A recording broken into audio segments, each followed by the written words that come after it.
Hello, I'm Christopher Rockwell. I'm the developer of Cooking Measurements Converter. In this video, I'll briefly be going over our goals this week and our progress so far, as well as looking forward into the future as far as next week, which is week 4 into the development process. Let me start off by saying that everything was successfully finished this week. The alpha build is completed. So let me go over what the alpha build actually does. As you can see here, it says fully functioning measurements converter. And that's basically the core functionality of this application, which is everything you see here minus the temperature converter. So let's say if you have 1 tablespoon, and then you want to convert that into teaspoons.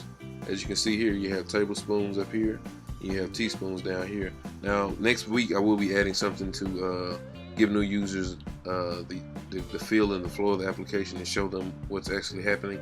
But you're converting from this measurement to this measurement, and you're getting your result right here.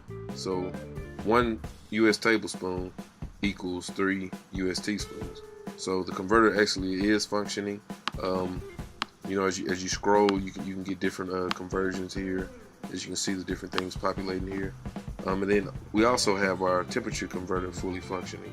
So everything is fully functioning on both our converters. Like you see here, you can click and drag, and you can get your different temperatures in Fahrenheit and Celsius up to 600 degrees, which is typical for any oven.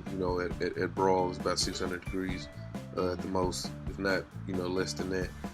And then you have your stepper here, which is giving them a more accurate, because this thing is not as accurate when you're dragging it. So if they want to reach that certain degree, they're getting that, as well as here they have the option to step up a unit. One thing I did add that I didn't put in my document, which is I think a really good feature. Dealing with measurements, you want to have your fractions.